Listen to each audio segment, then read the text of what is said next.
बसमध्ये प्रवास करताना माझं तर नशीबच खरोखर फुटकं आहे. नमस्कार मंडळी, मी जव्हारची स्नेहा. तर मंडळी, आज सकाळी माझा दौरा आहे डहाणूला जाण्यासाठी.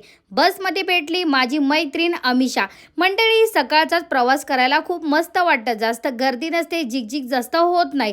चारोटीच्या पुढे आलो आणि इथे गाडी चेकिंगसाठी थांबली होती. आशागडला स्टॉप घेतला. इकडनं आतमध्ये चालत चालत मंदिराच्या परिसरामध्ये पोहोचलो.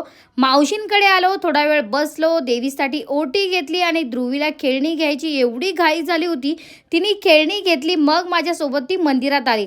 आता मेन मंदिरात दर्शन घेतलं. मंदिरामध्ये व्हिडिओ फोटो काढून देत नाही म्हणून तिकडचा व्हिडिओ घेतला नाही. मग निघालो गाभाऱ्याकडे जाण्यासाठी. आणि मंडळी, इथे आल्यानंतर जे मला सुख भेटतं, मनाला शांतता भेटते, ती कुठेच भेटत नाही. खरं सांगू, इकडचं वातावरण पण खूप सुंदर असतं आणि इथे दर्शन घेतल्यानंतर 1 ते 2 तास वेळ मी घालवतेच, कारण मला खूप आवडतं.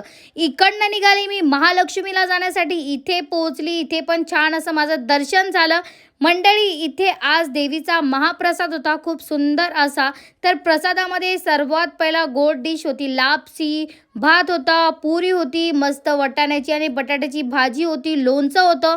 ध्रुवीनी आणि माझ्यासोबत माझी पार्टनर होती, तिने मस्तपैकी प्रसादाचा लाभ घेतला आणि नवरात्राची तयारी बघायला भेटते या मंदिरामध्ये. बाहेर आलो, नेहमीप्रमाणे आपले पेढे घेतले आणि ध्रुवी स्वतःहून या बाबांकडे गेली धागा बांधण्यासाठी. महालक्ष्मीवरून रिक्षा पकडून पोहोचलो होतो चारोटीला. इथे 2 तास थांबल्यानंतर बस आली. बसमध्ये तर बसलो, छान असा प्रवास चालू होता.